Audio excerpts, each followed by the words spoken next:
तो आज से हम 12th का सेशन भी स्टार्ट करने वाले हैं। तो जो 12th के स्टूडेंट्स हैं उनके लिए भी ये बेनिफिशियल रहने वाला है। तो जो पहला चैप्टर में स्टार्ट करने वाला हूँ 12th में, that would be on electromagnetic induction. ठीक है, तो आई नो कि ये चैप्टर हमारा पहला चैप्टर नहीं है जैसे आप 12th क्लास में आते हो, बट सिंस ये टॉपिक अभी हमारे जनरल क्लासेस में चल रहा है जहाँ मैं पढ़ाता हूँ, तो I will just start from there on and I will try to keep making videos every day as we move on. ठीक है, तो पहला चैप्टर जो हमारा है दैट इज इलेक्ट्रोमैग्नेटिक इंडक्शन। तो इलेक्ट्रोमैग्नेटिक इंडक्शन के बारे में अगर हम बात करें, ठीक है, तो as the name itself suggests, ठीक है, तो एक पार्ट आपका इलेक्ट्रो है, दूसरा पार्ट आपका मैग्नेटिक है। तो इसका मतलब क्या है कि अभी हम इस पूरे चैप्टर में क्या पढ़ने वाले हैं, मैग्नेटिक फील्ड से इलेक्ट्रिक फील्ड बनाना, ठीक है, और इलेक्ट्रिक फील्ड से मैग्नेटिक फील्ड बनाना। तो ये चीज हमने बहुत बार क्लासेस में भी मेंशन किया था कि there was the first unification which ever happened in the history of physics was the combination of electric field and magnetic field, which was combined and it was called electromagnetism. That was the first and foremost unification which happened in physics. ठीक है, but उसी के बारे में अभी हम इस chapter में पढ़ने वाले हैं। तो यहाँ पे हम क्या सीखेंगे, यहाँ पे हम सीखेंगे कि दोनों में रिलेशन क्या है। अभी पिछले चैप्टर जितने भी हमने क्लासेस में किए हैं तो हमने क्या क्या सीखा है, उसमें हमने इलेक्ट्रिक फील्ड के बारे में डिटेल में सीखा है, ठीक है, मैग्नेटिक फील्ड के बारे में हमने डिटेल में सीख लिया, ठीक है, और इलेक्ट्रिसिटी से मैग्नेटिक फील्ड कैसा कैसा बनता है वो हमने सीख लिया। ठीक है, अभी हम इस चैप्टर में क्या सीखने वाले हैं, इस चैप्टर में हम स्पेशली ये सीखेंगे कि मैग्नेटिक फील्ड से इलेक्ट्रिक फील्ड कैसे बनता है। ठीक है, तो इसके प्रीवियस चैप्टर्स में हमने ये देखा कि इलेक्ट्रिसिटी का मैग्नेटिक इफेक्ट्स कैसे हैं, ठीक है, इलेक्ट्रिसिटी के मैग्नेटिक इफेक्ट्स कैसे हैं वो हमने देखा था। और यहाँ पे हम क्या देखने वाले, मैग्नेटिक फील्ड से इलेक्ट्रिक फील्ड कैसे बनता है, ठीक है, या फिर मैग्नेटिज्म से इलेक्ट्रिसिटी कैसे बनता है, मतलब कि just the reverse we are going to discuss in this chapter. तो ये इंडक्शन का मतलब क्या है, पैदा करना या इंड्यूस करना। ठीक है, तो हम मैग्नेटिक फील्ड से इलेक्ट्रिक फील्ड बनाएंगे। ठीक है, तो इस चैप्टर का जो एक एंटायर फ्लो है वो मैं यहाँ पे आपको पहले बताने वाला हूँ कि जो जो टॉपिक्स हम इस चैप्टर में कवर करेंगे कि कैसे कैसे हम आगे बढ़ने वाले हैं। तो सबसे पहली चीज जो हम देखेंगे that is the Faraday's experiment. ठीक है, तो द फैराडेज एक्सपेरिमेंट, उसके बाद हम फैराडेज लॉ, ठीक है, तो उसी एक्सपेरिमेंट के बेसिस पे ये लॉ फैराडे ने दिया था, तो उसके बारे में हम डिस्कस करेंगे फैराडेज लॉ। उसके बाद हम लेंज़ेस लॉ पे आएंगे। ठीक है, उसके बाद हम देखेंगे कि ये जो इंड्यूस्ड ईएमएफ है या फिर इंड्यूस्ड इलेक्ट्रिक फील्ड या जो भी बन रहा है आपका मैग्नेटिज्म से, उसको प्रोड्यूस करने के क्या क्या तरीके हैं वो हम डिस्कस करने वाले हैं। फिर हम डिटेल में मोशनल ईएमएफ को देखेंगे। ठीक है, फिर हम self induction and self inductance of a solenoid, फिर इंडक्टर्स से हम डील करेंगे। ठीक है, जैसे आपका रेजिस्टर होता है वैसे कैपेसिटर भी आपने सीखा हुआ है। ठीक है, और अभी एक नया आपका टर्म आने वाला है which is called the inductor, तो उसके बारे में भी हम जानेंगे, उसका क्या क्या यूज है और आता ही क्यों है पिक्चर में, वो भी हम देखेंगे। Then mutual induction and finally the most important part of this chapter which is called the LR circuits. ठीक है, तो this is how the chapter is going to flow. तो एक एक करके हम टॉपिक्स उठाएंगे और उसी पे आपके वीडियोस रहने वाले। तो सबसे पहला टॉपिक जो है उसको हम देखेंगे कि what was the Faraday's experiment। ठीक है, उसके बारे में एक डिटेल पिक्चर हम लेते हैं। तो फैराडेज एक्सपेरिमेंट को थोड़ा देख लेते हैं कि उसमें था क्या। तो in Faraday's experiment we had a circular loop. ठीक है, तो इस लूप में एक गैल्वेनोमीटर, ये एक सर्कुलर वायर है, कंडक्टिंग वायर, और इस लूप में हमने एक गैल्वेनोमीटर लगाया हुआ। तो इस एक्सपेरिमेंट में क्या किया फैराडे ने, देयर वाज अ मैग्नेट। ठीक है, इस मैग्नेट का नॉर्थ पोल मैंने इस साइड रखा, तो इस मैग्नेट को धीरे धीरे वो इस लूप के पास लाता गया। ठीक है, फिर थोड़ी देर बाद वो लूप से दूर लाता गया, फिर उसके बाद एक और पार्ट में उसने मैग्नेट को स्टेशनरी भी रखा। तो उसने अलग अलग ऑब्जर्वेशन जो है वो उसने नोट डाउन किया। तो to his shock what he found was that as the magnet started to come closer to the loop, इस लूप के जितना पास वो आ रहा था, the galvanometer started to show some deflection. Now this was the first discovery, ऐसा कुछ पहली बार discover हुआ था कि एक मैग्नेट के लूप के, एक सर्कुलर करंट लूप के या सर्कुलर कंडक्टिंग वायर का अगर आपने एक लूप बनाया और एक मैग्नेट को आप उसके पास लेके आओगे तो उस लूप में एक करंट फ्लो करना स्टार्ट कर जाता है। तो this was something very much new, ठीक है। और तो उसी के रिगार्डिंग ये पूरा एक्सपेरिमेंट आपका है। तो पहला ऑब्जर्वेशन क्या है, as the magnet moved closer to the loop the galvanometer starts to show some deflection, ठीक है। And not only that, and current was anticlockwise. ये गैल्वेनोमीटर जो आपका डिफ्लेक्शन शो करता है वो आपका एंटी क्लॉकवाइज करंट की वजह से है। मतलब कि अगर मैग्नेट पास आ रहा है तो इसमें एंटी क्लॉकवाइज करंट आपका फ्लो करता है। The second observation was that as the magnet moved away, ठीक है, वापस जब वो मैग्नेट को दूर लेता गया तो उसमें क्या मिला उसको कि the galvanometer showed a deflection in the opposite direction. मतलब कि अभी करंट जो है एक क्लॉकवाइज सेंस में घूमना स्टार्ट हो गया। थर्ड ऑब्जर्वेशन जो उसने निकाला था कि एज द मैग्नेट स्टॉप, या मैग्नेट जैसे बंद हो गया मूव करना, तो चाहे मैग्नेट आपका जितना मर्जी पास जाके स्टॉप हो, चाहे जितना मर्जी दूर रह के स्टॉप हो, ठीक है, कहीं बीच में भी अगर आपने मैग्नेट को स्टॉप करके रखा हुआ है तो गैल्वेनोमीटर में कोई भी डिफ्लेक्शन आपका शो नहीं होगा और करंट इस लूप में, इसका मतलब क्या है कि ऑब्वियसली करंट इस लूप में फ्लो नहीं कर रहा।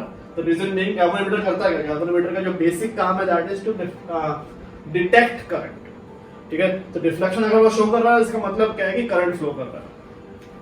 और चौथा एक और ऑब्जर्वेशन था कि if the magnet moved faster, ठीक है, जितना तेज आप इस मैग्नेट को मूव करवाते हो, चाहे टुवर्ड्स द लूप मूव कराओ या चाहे अपोजिट टू द लूप आप मूव कराओ, जितना फास्ट आप मूव कराओगे उतना डिफ्लेक्शन या करंट जो है वो आपका लार्जर होता है, ठीक है। तो this were the observations which he Drew from the experiment. अब आपको समझना है कि ऑब्जर्वेशन के बेसिस पे कंक्लूजंस क्या क्या फैराडे लेके आया था, ठीक है।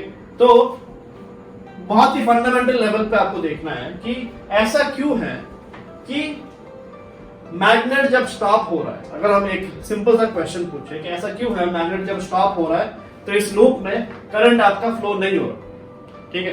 तो इसमें से आपको जो आंसर मिलता है कि this current is not only due to magnetic field, ठीक है। अगर ये करंट अकेले मैग्नेटिक फील्ड के प्रेजेंस से प्रोड्यूस हो रहा होता तो ऐसा अगर है तो मैग्नेट जब आपका रुका हुआ है तब भी इसमें से कुछ मैग्नेटिक फील्ड है आपके इसमें से गुजरते हुए जाएंगे, ठीक है।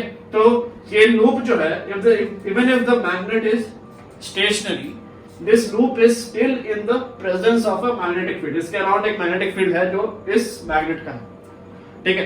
तो इसका मतलब क्या है, करंट इस पे जो प्रोड्यूस हो रहा है that is not solely due to magnetic field, ठीक है। अकेले मैग्नेटिक फील्ड के रहने से या it is not solely due to the existence of the magnetic field, ऐसा आप बोल सकते हो, ठीक है। तो अगर ऐसा नहीं है तो फिर क्या है। अब आप फर्स्ट ऑब्जर्वेशन को अगर मैं क्वेश्चन करूं, ठीक है, फर्स्ट ऑब्जर्वेशन क्या बता रहा है, as the magnet moved closer why is it that if the magnet moves only then the current is produced. ये मेरा सेकंड क्वेश्चन। तो इसका आंसर ढूंढने के लिए आप क्या बता सकते, इसका आंसर आप कैसे दे सकते हो कि हो सकता है कि जब आपका मैग्नेटिक फ्लक्स जो है, ठीक है, ये मैग्नेट पास आने का या दूर जाने का मतलब क्या है कि इस लूप में से जो आपके मैग्नेटिक फील्ड लाइंस जा रहे हैं, ठीक है, या फिर इसमें से जो मैग्नेटिक फ्लक्स आपका है वो आपका चेंज हो रहा है, ठीक है। That is the only thing which is changing, that is the only thing which has come new in the picture due to the movement of the magnet. तो ये मैग्नेट जैसे आपका मूव करना स्टार्ट किया तो इस लूप में से मैग्नेट के जो फील्ड लाइंस है उसका जो फ्लक्स है वो आपका चेंज हो रहा है। या फिर अगर मैं मैग्नेट को दूर भी लेके जाऊं तब क्या हो रहा है, इसमें से जो फ्लक्स जा रहा है वो आपका डिक्रीज कर रहा है। अगर मैग्नेट पास आ रहा है तो इसमें से जो मैग्नेटिक फ्लक्स जाएगा वो आपका क्या होगा, वो आपका इंक्रीज करेगा। तो यहाँ पे एक सिंपल सा लॉजिक मेरे पास निकल के आ रहा है कि इसमें जो करंट प्रोड्यूस होगा, अगर मैं वापस से अगर मैं ये भी चीज देखूं, मैग्नेट अगर मेरा स्टेशनरी है तो इसमें से जो मैग्नेटिक फ्लक्स जा रहा है वो आपका क्या है, टाइम के साथ चेंज नहीं होगा, ठीक है। तो मैग्नेट पास आने का मतलब क्या है, इसमें से मैग्नेटिक फ्लक्स इंक्रीज करेगा। मैग्नेट दूर जाने का मतलब क्या है, इसमें से मैग्नेटिक फ्लक्स आपका डिक्रीज करेगा। मैग्नेट स्टेशनरी होने का मतलब क्या है, इसमें से मैग्नेटिक फ्लक्स आपका चेंज नहीं करेगा। तो यहां से आप एक सिंपल सा कंक्लूजन ड्रॉ कर सकते हो कि इसमें जो करंट बन रहा है that current is due to a changing magnetic flux. ठीक है, तो अगर आपका मैग्नेटिक फ्लक्स चेंज नहीं होगा तो इसमें करंट नहीं बनेगा। तो this is the more fundamental explanation of the same experiment. ठीक है, तो क्या अकेला इतना है? तो मैं क्या बोल सकता हूं कि ईएमएफ, करंट और ईएमएफ प्रोपोर्शनल है, तो इसमें जो इस लूप में जो ईएमएफ बन रहा है उसको मैं क्या बोल सकता हूं? That is proportional to delta phi, change in magnetic flux. Magnetic flux के बारे में आपको पता है बिकॉज इलेक्ट्रिक फ्लक्स हमने पहले ही पढ़ रखा है, तो वी नो इलेक्ट्रिक फ्लक्स क्या होता है। सेम लाइंस पे आपका मैग्नेटिक फ्लक्स भी है। तो एक चीज मैं बोल सकता हूं कि ये जो ईएमएफ बन रहा है that is due to change of magnetic flux. ठीक है, अब देखते हैं कि कुछ और इसमें डिटेल्स है कि नहीं। अब फोर्थ ऑब्जर्वेशन जो है ये हमें क्या बता रहा है, ये देखो। The fourth observation tells us if the magnet moves faster the deflection becomes larger. मतलब कि जो करंट प्रोड्यूस हो रहा है, ठीक है, इस लूप में वो कितना ज्यादा होगा या कितना कम होगा वो किस पे डिपेंड करेगा कि ये मैग्नेट कितना तेज आपका मूव कर रहा है। ठीक है, तो ये मैग्नेट जितना तेज मूव करेगा इसमें से फ्लक्स जो है उतना तेज चेंज होगा। ठीक है, तो मैं सिंपली बोल सकता हूं E is not only proportional to the change of magnetic flux but E is proportional to the rate of change of magnetic flux। तभी जाके इसको आप तेज मूव कराओगे तो उसमें करंट ज्यादा फ्लो होने वाला है। ज्यादा कब फ्लो होगा? जब आपका ईएमएफ ज्यादा होगा। ठीक है, तो फर्स्ट कंक्लूजन जो निकल के आया था ऑफ द एंटायर एक्सपेरिमेंट, ठीक है, obviously there was a lot of thinking involved in it. जितने आसानी से हमने बोल दिया उतना आसान तो था नहीं, बट क्या कि उसने बहुत इस पे सोचा और he came up with this conclusion that the EMF in this loop is proportional to the rate of change of magnetic flux। ठीक है, ये आपका फाई क्या है? This phi is the magnetic flux. एक और चीज, सेंस यहाँ पे मैग्नेट जब पास आ रहा है फ्लक्स मेरा बढ़ रहा है, तो rate of change of flux क्या है? Positive. When the rate of change of flux is positive current is flowing in the anticlockwise direction. तो यहाँ पे अगर मैं देखूं तो E या ईएमएफ जो है, ईएमएफ क्योंकि करंट के जिस डायरेक्शन में करंट फ्लो करता है ईएमएफ भी आपको उसी डायरेक्शन में रहता है। ठीक है, तो हम बोल सकते हैं कि जब आपका flux, rate of change of flux positive है तो करंट आपका कैसा फ्लो कर रहा है? Anti clockwise. ठीक है, पास आने का मतलब फ्लक्स बढ़ना, तो मैग्नेट जब पास आएगा rate of change of flux positive होगा। ठीक है, टाइम के साथ फ्लक्स मेरा बढ़ रहा है, तो ईएमएफ कैसा होगा? ईएमएफ आपका नेगेटिव होगा बिकॉज करंट उस टाइम पे एंटी क्लॉकवाइज फ्लो कर रहा है। सिमिलरली जब आपका मैग्नेट दूर जाता है, मैग्नेट दूर जाने का मतलब क्या है? इसमें से जो फील्ड लाइंस गुजर रहे हैं वो भी आपके डिक्रीज कर रहे हैं, तो मतलब इसका जो rate of change of flux क्या होगा? That would be negative. तो अगर rate of change of flux मतलब डी फाई dt अगर आपका नेगेटिव है तो करंट कैसा हम देख रहे हैं? करंट आपका क्लॉकवाइज डायरेक्शन में या पॉजिटिव सेंस में फ्लो कर रहा है। तो हम देख सकते हैं कि EMF has a negative relation with D phi dt। So combining both of these ideas, हमारे पास फाइनली क्या था? Finally we got the Faraday's law which states that the EMF produced in a loop is equals to minus d phi upon dt। ठीक है, तो इसमें से कुछ important चीजें हैं जो आपको नोट करना है, that is very much important, कि d phi dt मतलब कि rate of change of flux अगर ग्रेटर देन 0 है तो ईएमएफ आपका लेस देन 0 होगा और करंट आपका एंटी क्लॉक। ठीक है, कोई भी लूप है तो उसमें करंट आपका हमेशा एंटी क्लॉकवाइज ही फ्लो करने वाला है। इसका मतलब क्या है? डी फाई dt पॉजिटिव होने का मतलब ये आप बोल सकते हो कि magnet is moving closer to the loop, या मैग्नेट और या फिर किसी और मैग्नेट का सोर्स। ठीक है, जरूरी नहीं है कि हमेशा आपका मैग्नेट ही हो। ठीक है, जस्ट फॉर एक क्लासिकल एग्जांपल, एक्सपेरिमेंट जैसे कंडक्ट किया गया था उसके हिसाब से मैंने मैग्नेट बोला है, बट जरूरी नहीं है कि हमेशा आपका मैग्नेट ही हो। कोई मैग्नेटिक फील्ड प्रोड्यूस करने वाला सोर्स भी अगर है, जैसे कोई करंट आपका होता है, करंट आपका मैग्नेटिक फील्ड बनाता है। ठीक है, तो एक करंट कैरिंग वायर को भी अगर मैं पास लेते हुए आऊं इस मेरे लूप के पास, ठीक है, तब भी आपका एक मैग्नेटिक फ्लक्स बनेगा, तब भी आपका एक करंट बनेगा। तो इधर यू रिक्वायर अ मैग्नेट और a magnetic field producing source.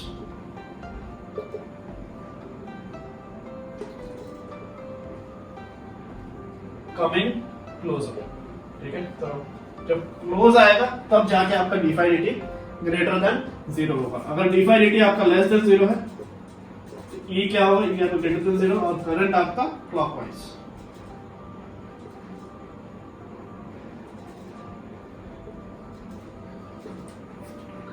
तो ये कब होगा, when magnet or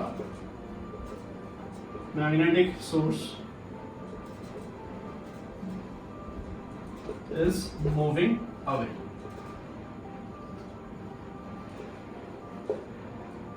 This is what we can learn from the Faraday's experiment, and this is what we call the Faraday's law, ठीक है। तो ये आपका बेसिक है, इस चैप्टर का मोस्ट फंडामेंटल जो फॉर्मूला है वो आपका यही है, और इसी फॉर्मूला से हम बहुत सारी चीजें अभी इस चैप्टर में डिराइव करने वाले हैं, ठीक है। तो you have to know the in and out of this formula कि ये फॉर्मूला मीन क्या करता है, और ये जो दो कंडीशंस है this are very much important in problem solving, ठीक है। जब आप क्वेश्चन करोगे ये दो आइडियाज आपको मैंडेटरी है पता होना, ठीक है। ये अगर इसमें कंफ्यूजन है तो आपके क्वेश्चंस निकालने में आपको बहुत दिक्कत होने वाली है।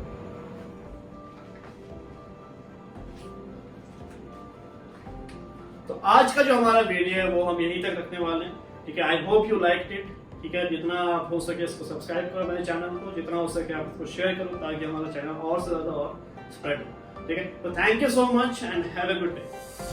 Please like, share and subscribe and hit the bell icon for future updates.